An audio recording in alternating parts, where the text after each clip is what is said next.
All right, Eric Marc, Standing in Place, episode 28. It is October 13th. Lucky 13. I hope all of you are doing well, and I appreciate you coming to join. This week, I have a very important topic to discuss, and it is my hair. I recognize that I tie my hair up quite frequently. Sometimes I let it fly around in a more comfortable, more wispy, more playful manner. But usually I have it restrained with a hair tie. And some may claim that what I have going on back here is a man bun. It's not a man bun. It's not a man bun because there's no bun. What it is just hair folded because it's convenient.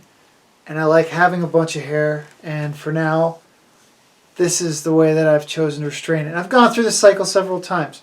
So for those of you that don't know me, I usually will grow a bunch of hair. I figured out it takes about 2 years. Once it all gets long enough, which is about that time frame, I forgot the length, 12 inches, 15 inches, something like that, I can donate it. And then folks that have cancer or for some other reason have lost their hair and they need wigs, they can get my hair to cover their head with so they can feel better. My hair makes me feel good. I imagine it probably makes somebody else feel good. So that's cool. And it's fun. And then I get to have long hair for a while and then I don't. And if I'm still able to grow hair, I'll probably do it again. So that's what's going on here. And to clarify, this is not a man bun. But I realize this might be an interesting topic to discuss. So And I have to take a couple of notes because I didn't memorize everything that I'd looked up. But I looked up, I typed into the Googles what constitutes man bun. And by doing that, I just typed man bun into the Google machine. And the Google machine returned to me that it is hair that is wrapped in a coil around itself. This is not wrapped in a coil around itself. It's just kind of folded in half with a tie around it again. So, not a man bun. I don't know when this started becoming a thing, but I like to point at the camera. It's not a man bun. So, cool. What I found even more interesting, though, was that by typing the words man and bun into the Google machine, it gave me a list of things that people also ask. I don't know who these people are, but I'm kind of concerned because I gotta imagine this is just an aggregate of people doing different searches in Google, and then it's gonna put them in an order and go, you know what? The most popular question that we get asked that involves these two words, man and bun, is this. So I got a top 5 for you because I thought these were very amusing, and I imagine you might find it the same. So, number 1. Who wears a man bun? The majority of people that are typing into Google the words man and bun are asking the question, who wears a man bun? I find that hard to believe, that there's that many people searching who wears a man bun, and wearing a bun it seems like odd verbiage to me as well. Who has man bun? But no, people are searching Google who wears a man bun, because when you're sitting on your couch with your loved one or perhaps alone with a cat and you start questioning the universe, the question that comes to your mind first is who wears a man bun, which the primary answer was David Beckham in 2010. So okay, now we got some history. So David Beckham, I guess, had something to do with people tying their hair up, dudes, I guess, especially, because it wouldn't be man bun if it's a lady person that has it. Tying the hair up. David Beckham 2010. That's who wears man bun. Number 1 question. I'm so glad that's answered. And I'm positive that before 2010, which you realize was only 10 years ago, there was probably no dudes with long hair tying it in some way. Probably not back to Vikings or back to Roman or Greek people I got a feeling there was man buns going on for a long time before a soccer player in 2010. But if you search the internet and you want to know who wears man bun, David Beckham is who's going to come up. Charming. Question number 2. What's wrong with man buns? What's wrong with man buns? So Google, how did you come up with this as your second most popular man bun related topic? Things that people also ask. What's wrong with man buns? It's just a bunch of kids with long hair that their parents tied up. Someone made fun of them and said, "Hey, you got a man bun." And they went, "Oh, I feel bad. What's wrong?" Click, click, click, click, click. What's wrong with man buns? What? Oh my God. Or is there like an algorithm that's putting that together? There's people saying like, man buns cool, man bun not cool. And Google has decided that people want to answer the question, what's wrong with man buns? Wow, brilliant.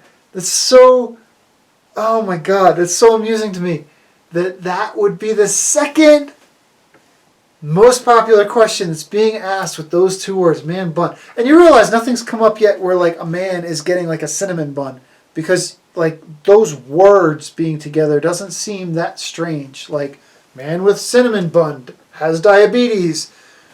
Why? Like, no, man bun, what's wrong with man buns? And you know what the answer is? The answer has nothing to do with fitting into society or being a hipster or having a stupid haircut or whatever.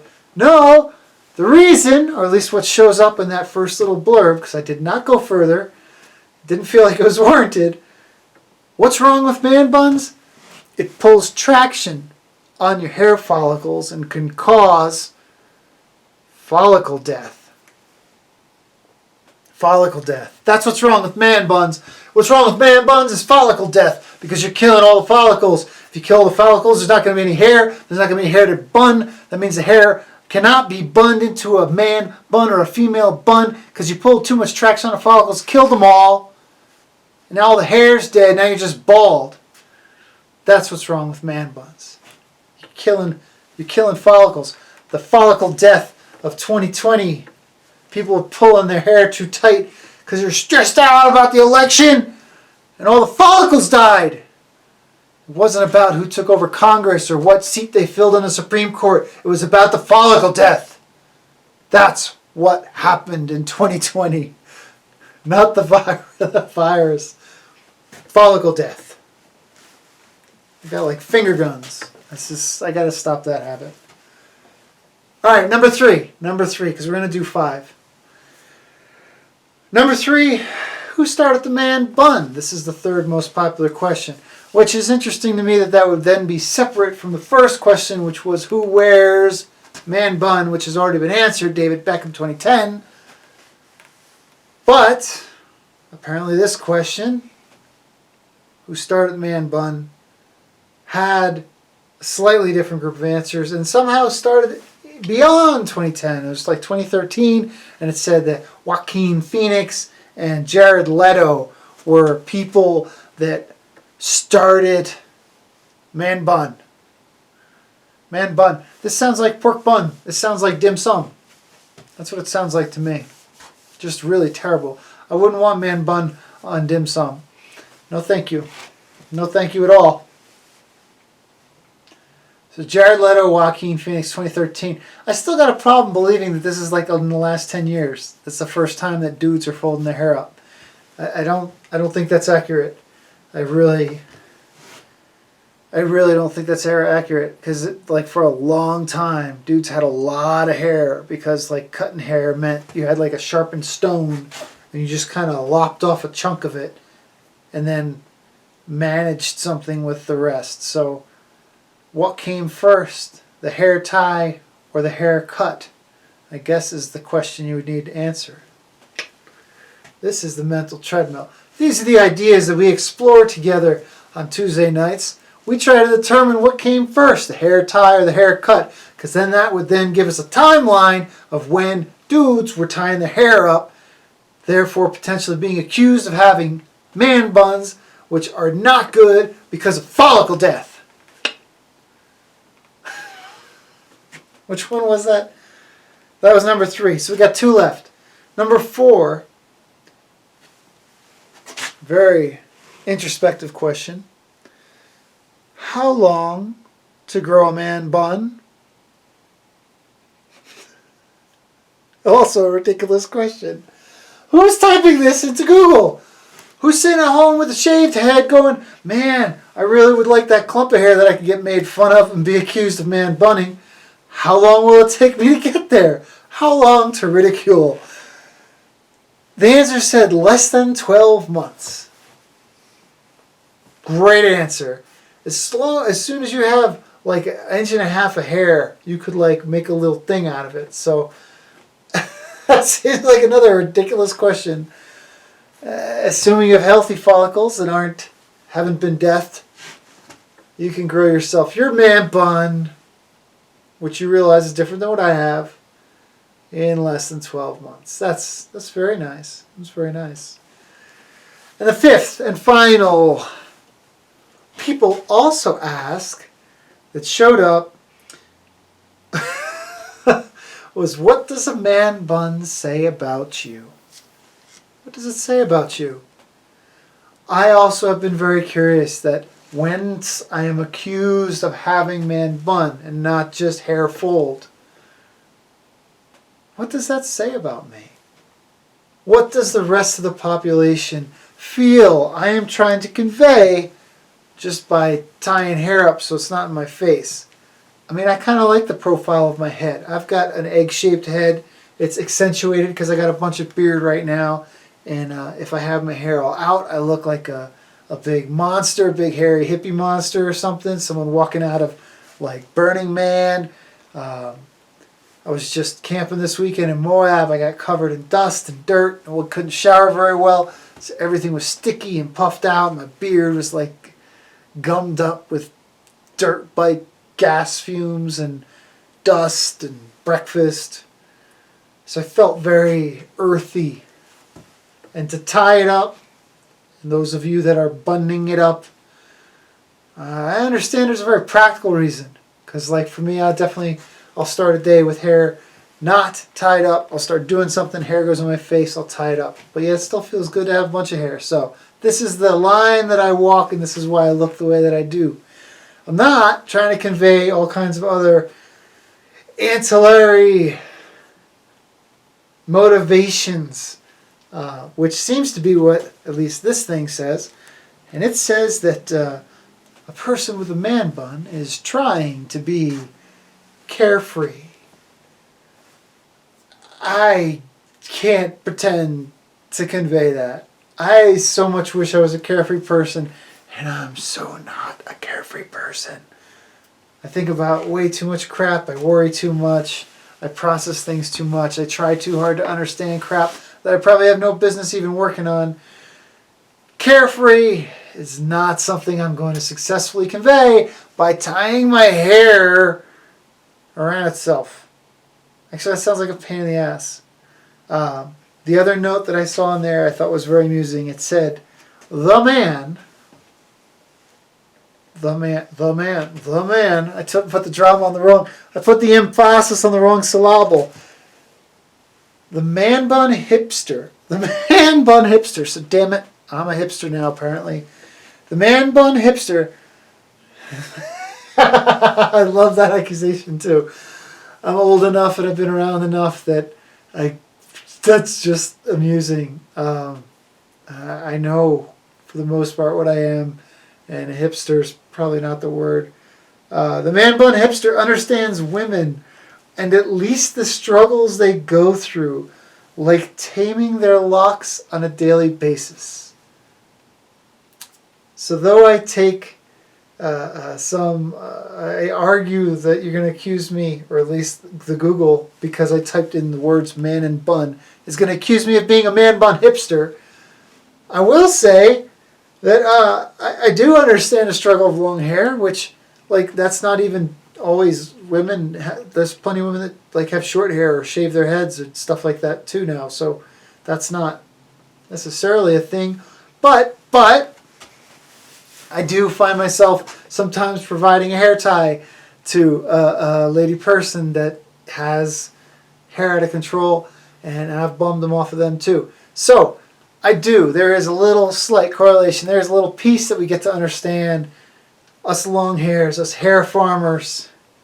And I don't know that that's necessarily dudes trying to show that I understand the feminine struggle because I have to tie hair up. That doesn't seem to line up anymore. And unless you're horribly, horribly short-sighted, there is a lot more than hair going on with the with other folks of other genders there. There's like different other issues that might be of concern beyond like, I've got a bunch of hair I got to tie. But fine, we can bond on that. That's still cool. We can bond. It's all good. So yeah, I was only going to do 5. There's like 12 things that came up. People also ask about Man Bun, and I just found that so strange, because you know that those suggestions are there because there are people searching for that. And there's people searching what's wrong with Man Bun, which just, oh man. I'm sorry. I'm sorry if that's what you're doing. If you're searching that because you are in the situation, dude, don't sweat it. Just be you, and who gives a crap? It's not gonna affect anything. I promise. I mentioned that I was camping this weekend, and having a bunch of hair when you're camping is actually kind of a problem. Short hair is better. We'll see. I might be doing some bike packing stuff again this coming summer, and maybe I won't have hair by then. It might be gone. January is going to be my 2-year mark. So if I'm long enough to donate, maybe I hang on to it for a little longer, and then it's probably gone. Maybe I have short hair for bike packing trips this year. But yeah, camping. I wanted to share one thing to those of you. If you've made it this far, if you're somebody that camps, if you're somebody that enjoys being outside, I want to share my disdain for generators. And not that generators exist. Generators are wonderful. They're a gas-powered device that creates electricity. You could be anywhere, pull a cord, and you can make electricity, and you can power stuff and charge stuff and turn lights on and maybe cook something. It's wonderful. I love that that exists. I love the technology. But there is a certain, what's the right word? I'm missing it. Etiquette that should go with generator use. And starting your generators at 8 o'clock in the morning to put on cartoons for the kids, or an oversized trailer that you barely managed to drag out to the campsite and park too uncomfortably close to where I'm parked. It's not appreciated. It's not appreciated. Though the specific person that I'm thinking of that was camped next to us this weekend, they're revving their generator up. Oh, it's such a wonderful alarm clock when you want to sleep in. And you go look at the damn thing, and it has the word Predator written on it. Predator. Harbor Freight sells these things. They're generators that they named Predator, which is exactly what that thing felt like when they're starting it up at that time in the morning. Horribly amusing to me that you would call that thing Predator. And even more amusing to me that was decided on by a marketing team. They were like, how are we going to sell this thing? How are we going to sell this noisy box that makes electricity? Let's give it a name like Predator. It's the Tyrannosaurus Rex of generators. And then people will want it because it makes more power. What are you predatoring with your Predator generator? That's such a strange name. I feel like a generator should just have a name like Elon's Child, AX34B. Like, it just should be some number or some like wattage or something. A decibel level. Predator. I have a generator. We use it every now and then. It's just a Honda like something 2000. That seems like a proper name for generator. Predator generator. Seems absurd. And now it's stuck in my head because that's what I got woken up to. And fuck you, predator generator. I'm sorry. I'm sure you make lots of electricity. But I still don't like you.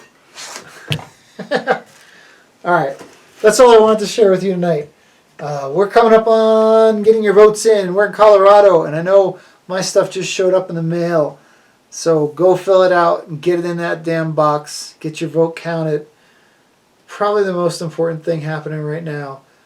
Besides hair, besides man buns and predator generators. So go vote. Don't start your generator at 8 in the morning. Think of your neighbors. And in general, think of your neighbors. Love thy neighbor. Be kind. Hug from a distance. Fuck that. Hug from a distance. I gotta go. So I was with a group of friends recently, and we're doing like the right things. We're meeting outside. We're trying not to be up in each other's grill. Everybody's in, as far as we know, in good health. I had a friend that seemed somewhat uncomfortable, kept putting a mask on, which is great. Put a mask on, that's fine. I'm also most of the time wearing these things. Realized if you put a mask on, and your friend puts a mask on, and you hug that friend, and even if it's a long, like uncomfortably long embrace, like a 30-second hug, which is like forever for a hug, that's like weird. That's, if it's not moving on to other things, 30 seconds is a long time. So what's the average hug? 5 seconds or something like that. But it feels good, right? It feels good to have an arm around you. It feels good to be next to somebody you care about. If you do a 10-second hug with the mask on, everything that we're seeing so far, like on the CDC, says that you are at so little risk. So little risk compared to like sitting in a room with somebody for 15 minutes. That's where you start having problems, right? You're yapping 15, 20 minutes in the same space. Somebody's sick, you're going to get sick. Masks on, hug, even if you go uncomfortably long, very low risk. Payoff, huge. Payoff, huge. Physical contact, if you're somebody that's used to that, if you're somebody that's used to bonding with your friends, or that's how you greet them, or loved ones, a family member, I think the risk versus the reward in a situation like that, you can absolutely cover your face, hug a friend, hug a loved one, hug a sibling, hug a parent, hug a grandparent. And that might actually do more positive than the negative that you're putting yourself at risk for. Sit in a room, talking? Oh, hell no. I'm out. But, yeah. I don't know why I decided to share that. I think that experience was interesting recently. That person is someone I very much enjoy their company. I could tell they're uncomfortable. And that, being able to show that you care has huge benefits. It can have huge health benefits. So I'll leave on that note. Wear a mask, hug a friend, go vote, and we'll see you in a week. Take care.